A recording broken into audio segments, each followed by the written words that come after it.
NEET தேர்வு வினாத்தாள் கசிவு அப்படிங்கிறது நடந்திருக்கிறது அப்படிங்கறத ரொம்ப கிளியரா நீதிபதி சொல்லியிருக்கிறாரு. 100 மதிப்பெண்கள் பெற்ற விவகாரத்திலையும் நீதிபதி சந்தேகம் எழுப்பியிருக்கிறார். 67 மாணவர்கள் 100% பெற்றதிலும் சந்தேகம் எழுப்பியிருக்கிறாரு. இந்த விவகாரம் எதை நோக்கி செல்கிறதா நம்ம பார்க்கலாம். இல்ல, நிச்சயமாக உச்சநீதிமன்ற நீதிபதி அவர்கள் கூறுவது சரியான கருத்து. ஏன்னா இன்னைக்கு இருக்கிற சோசியல் மீடியால எவ்வளவு ஃபாஸ்டா ரேம்பண்டா ஒரு ஃபியூ செகண்ட்ஸ்ல ஒரு லொகேஷன் இந்தியா ஃபுல்லா எப்படி டிராவல் ஆகும் சொல்ல முடியாது. அதான் அவங்களும் வலியுறுத்துறாங்க. அதனால இது நிறைய மாணவர்கள் இது நம்பகத்தன்மையை எதிர்காலத்துல நம்ம குழந்தைங்க படிச்சுட்டு போனா கூட இவங்க படிச்சு வந்தாங்களா இல்ல காப்பி எடுத்து வந்தாங்களான்னு யூஎஸ்எம்எல்டி கிளாப் இது மாதிரி உயர்கல்விக்கு அவங்க போகும்போது அது ஒரு தடையா இருக்கும். அதனால இது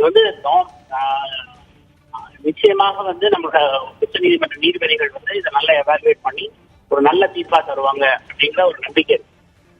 இந்த விவகாரத்துல நீட் தேர்வினுடைய புனிதத்தன்மை பாதிக்கப்படுகிறதா அப்படிங்கறத பார்க்கணும் அப்படிங்கிற வார்த்தையையும் நீதிபதி சொல்லியிருக்கிறாரு.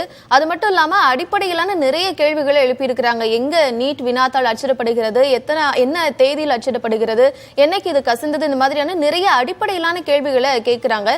இந்த விவகாரத்துல நிறைய மாணவர்களும் இதுல என்ன மாதிரியான முடிவு வரும்னு எதிர்நோக்கி இருக்கிறாங்க.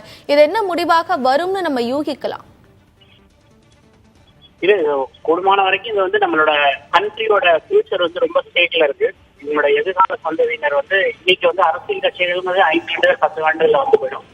நிச்சயமாக உச்ச நீதிமன்றம் நல்ல மாணவர்களுக்கு ஒரு நலன் கருதி எதிர்கால நலன் கருதி அவங்களுக்கு ஒரு நல்ல முடிவா தருவாங்க அப்படிங்கிறத ஒரு பாசிட்டிவாவே நம்ம எதிர்பார்க்கலாம். என்னை பொறுத்த வரைக்கும் இந்த நீட்டையும் என்டியும் அபாலிஷ் பண்ணாங்கன்னா ரொம்ப நல்லா இருக்கும். ஏன்னா அது நீட்டும் சரி என்டிஏவும் சரி ஒரு தவறான ஒரு நேம உருவாக்கிடுச்சு. அதனால நம்ம நாளைக்கு 2 பாடி இல்ல ஒரு புது பாடி அப்படின்னா கூட மக்கள் அடுத்த நாடுகள் ஓரளவுக்கு ஓகே அபாலிஷ் பண்ணாங்க, ஏதோ சேஞ்சஸ் கொண்டு வந்தாங்க அப்படின்றது. நிச்சயமா உச்ச நீதிமன்ற நீதிபதிகள் இதை நிச்சயமா வேரியஸ் ஆங்கிள் பார்த்து ஒரு நல்ல தீர்ப்பு தருவாங்க அப்படின்னு நம்பிக்கை. நாடு முழுவதும் நடக்கக்கூடிய ஒரு தேர்வு, மிக முக்கியமான தேர்வாக பார்க்கப்படக்கூடிய நிலையில இந்த தேர்வு தேசிய தேர்வு முகமை அப்படிங்கிறது எப்படி செயல்பட்டு இருக்க வேண்டும். ஒரு இடத்துல நீட் தேர்வு வினாத்தாள் கசிந்ததை ஒத்துக்கிட்டு இருக்கிறாங்க என்டிஏ. இந்நிலையில அது என்னென்ன மாதிரியான மாற்றங்களை இனி செய்யணும்னு நம்ம எதிர்பார்க்கலாம். இது மெயினா இவங்களுக்கு பழைய யாரெல்லாம் ஒவ்வொரு மாநிலம் ஒரு சென்சிட்டிவ் பாக்கெட் நம்ம எலெக்ஷன் கண்டக்ட் பண்ணும்போது இதெல்லாம் சென்சிட்டிவ் சொல்லலாம். அந்த மாதிரி இடங்கள்லாம் ஐடென்டிஃபை பண்ணி அந்த ஸ்டேட் அதுல நிறைய எக்ஸ்பீரியன்ஸ் வச்சிருப்பாங்க. அவங்களோட எக்ஸ்பீரியன்ஸை நம்ம ஓவர்லுக் பண்ணி பைபாஸ் பண்ணி போனதுனாலதான் என்னோட கான்ஃபிடன்ஸ் ஒண்ணாது. நான் 2வது பார்க்கறது பொலிட்டிக்கல்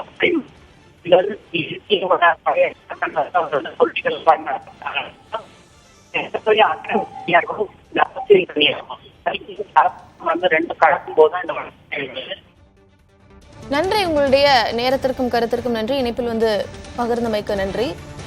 தொடர்ந்து நீட் வினாத்தாள் கசிவு தொடர்பாக உச்சநீதிமன்றத்தில் விசாரணை நடைபெற்று வருகிறது. உச்சநீதிமன்ற நீதிபதிகள் சரமாரியான நிறைய கேள்விகளை கேட்டிருக்கிறாங்க, நிறைய கருத்துக்களையும் சொல்லியிருக்கிறாங்க. இந்த விவகாரத்தில் என்ன மாதிரியான உத்தரவு பிறப்பிக்க போகிறது அப்படிங்கறத பொறுத்திருந்து பார்க்கலாம்.